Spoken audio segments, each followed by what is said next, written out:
Shalom Bapak Ibu Saudara-saudara yang dikasihi oleh Tuhan. Pada kesempatan ini saya akan membagikan kebenaran firman Tuhan kepada kita semua. Kita akan belajar dari kisah kepemimpinan seorang Raja Yehuda yang bernama Hizkia. Tema firman Tuhan yang saya mau sampaikan kepada kita adalah rahasia menggapai keberhasilan. Bapak Ibu Saudara yang dikasihi Tuhan, saya yakin bahwa kita semua punya kerinduan untuk menjadi orang yang berhasil. Yang menjadi pertanyaan buat kita saat ini, apa yang menjadi kerinduan kita? Kita ingin berhasil dalam hal apa? Apakah kita ingin berhasil dalam kerohanian kita? Apakah kita ingin berhasil dalam usaha-usaha yang sedang kita kerjakan saat ini? Bapak Ibu Saudara yang menjawab sendiri. Nah, Bapak Ibu yang dikasihi Tuhan, keberhasilan adalah hasil usaha yang kita lakukan. Artinya, keberhasilan seseorang ditentukan oleh apa? Oleh kemampuan atau usaha yang dia lakukan untuk mencapai keberhasilan tersebut. Bapak Ibu Saudara yang dikasihi Tuhan. Pada hari ini kita akan menyaksikan secara bersama-sama mengenai keberhasilan yang dicapai oleh Raja Hizkia ketika dia menjadi seorang pemimpin. Yang perlu kita ketahui bahwa kepemimpinan Hizkia sangat membawa pengaruh besar bagi kerajaan Yehuda pada saat itu. Kenapa? Karena Hizkia adalah orang yang benar, orang yang taat kepada Tuhan, orang yang memiliki hubungan yang baik dengan Tuhan. Bapak Ibu yang dikasihi Tuhan, meskipun Hizkia kelihatan muda, tetapi dia menjadi seorang pemimpin yang memiliki kemampuan yang cukup besar. Dia berhasil memimpin memimpin kerajaan Yehuda. Dia berhasil membawa pengaruh kepada kerajaan Yehuda.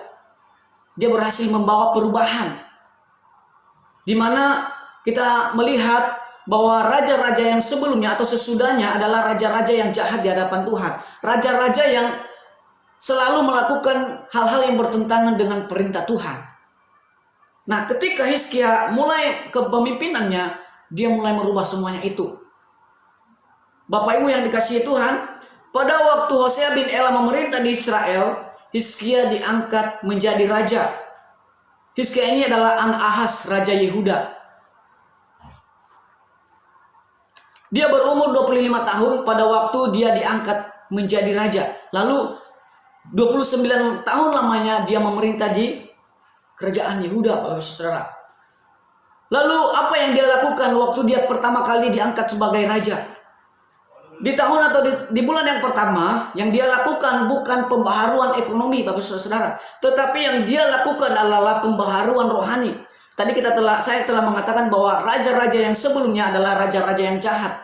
Kita melihat bahwa kehidupan Raja Ahaz adalah kehidupan yang tidak benar di hadapan Tuhan.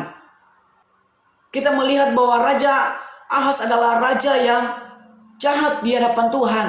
Raja yang tidak hidup benar di hadapan Tuhan.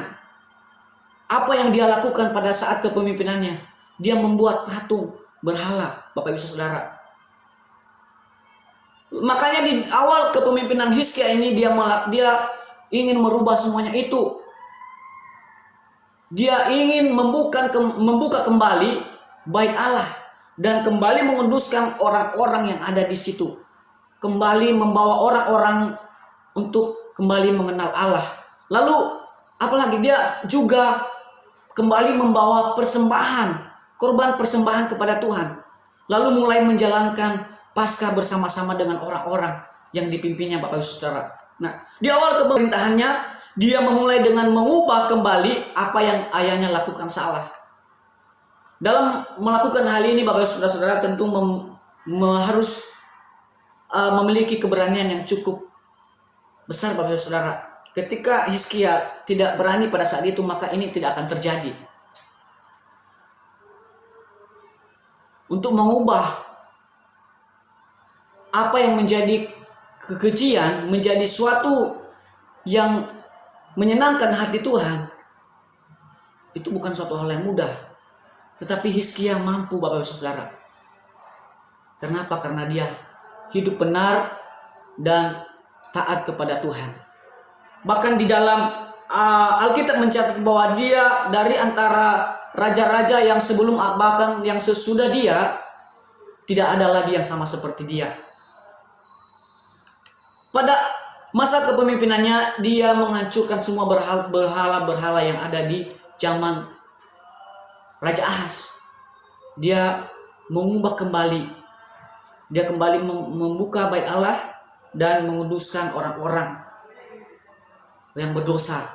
Lalu mereka kembali merayakan bersama-sama Paskah. Lalu juga mereka kembali bersama-sama membawa korban persembahan kepada Tuhan. Lalu pertanyaannya buat kita, apa yang menjadi rahasia Hizkia sehingga dia memperoleh keberhasilan di masa kepemimpinannya? Nah, salah satu kunci yang dimiliki oleh Hizkia adalah hidup benar di hadapan Tuhan. Mari kita baca secara bersama-sama di dalam 2 Tawarik pasal 31 ayat yang ke-20. Mari kita baca. Demikianlah perbuatan Hizkia di seluruh Yehuda. Ia melakukan apa yang baik, apa yang jujur, dan apa yang benar di hadapan Tuhan Allahnya. Nah, ini adalah salah satu kunci yang dimiliki oleh Hizkia. Itu dia melakukan apa yang baik, dia melakukan apa yang jujur, dia melakukan apa yang benar di mata Tuhan.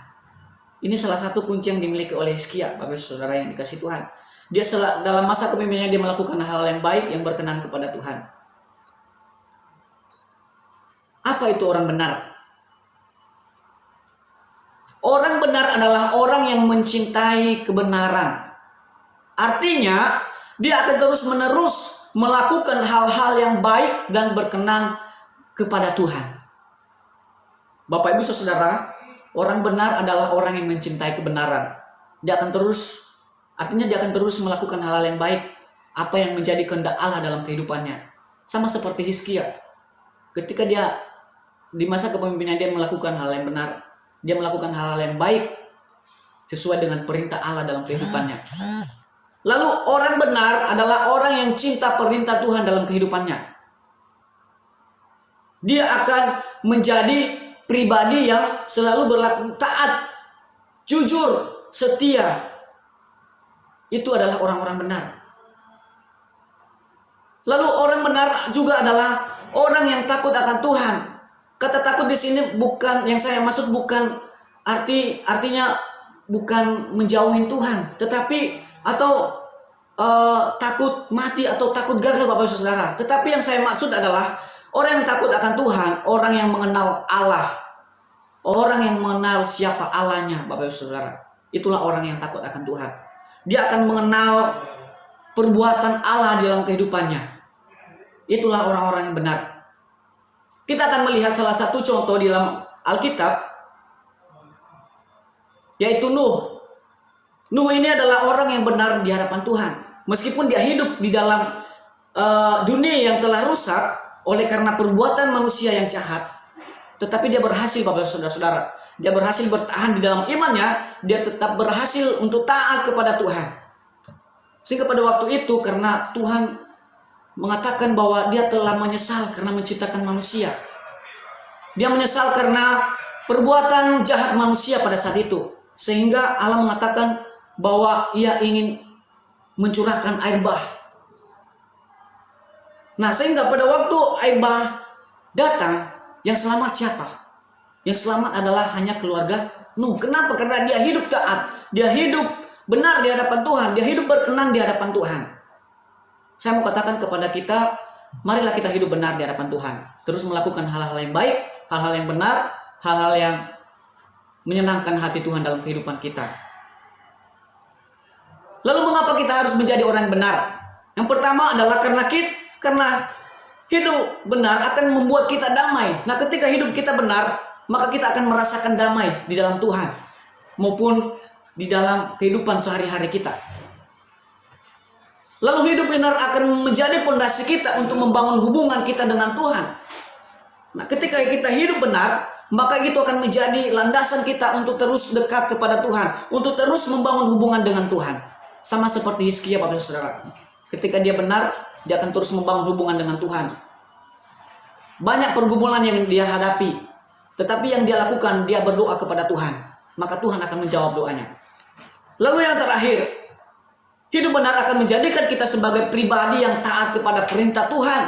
Untuk selalu melakukan hal-hal yang baik, selalu berlaku jujur. dan kita akan terus memelihara perintah Tuhan dalam kehidupan kita. Marilah kita menjadi orang-orang benar, supaya kita menjadi pribadi yang taat, supaya kita terus membangun hubungan yang baik dengan Tuhan.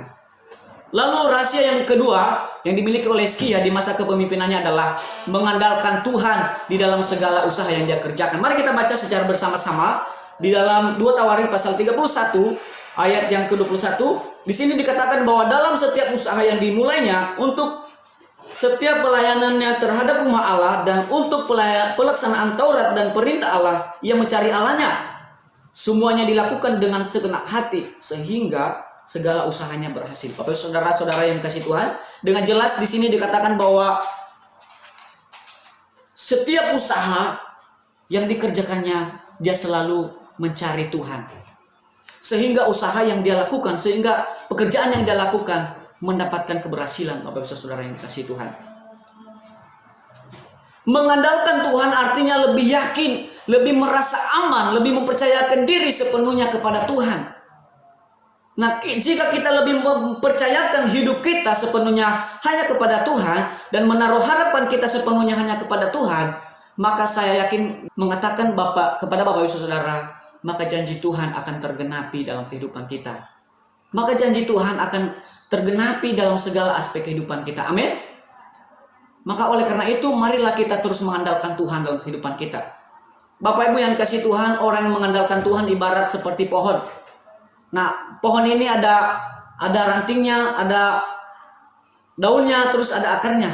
Nah, yang menjadi sumber kehidupan pohon ini adalah akar, Bapak Ibu Saudara. Nah, ketika pohon dan akar ini terlepas, pisah, maka otomatis pohon ini akan mengalami kekeringan, Bapak Ibu Saudara. Akan mengalami kematian secara perlahan-lahan. Kenapa? Karena dia sudah kehilangan sumbernya. Karena akar ini yang memberikan dia kehidupan. Karena dari akar ini dia mendapatkan air supaya dia hidup, supaya dia bisa menghasilkan buah. Nah, sama seperti kehidupan kita. Yang menjadi sumber kehidupan kita adalah Tuhan. Marilah kita terus dekat kepada Tuhan. Ketika kita jauh dari sumber kehidupan kita akan mengalami kekeringan, kita akan mengalami kematian secara rohani, dan secara perlahan kita akan mengalami kematian secara jasmani. Bapak Ibu Saudara yang kasih Tuhan.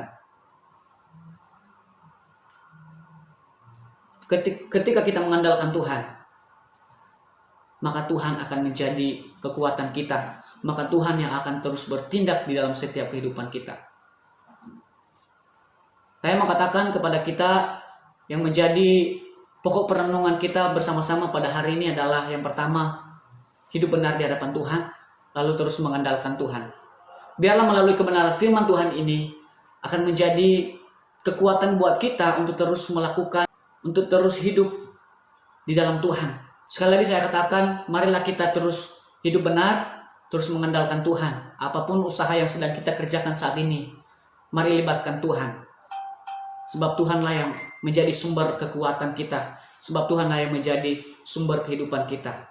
Terima kasih, Tuhan Yesus memberkati. Shalom. Amin.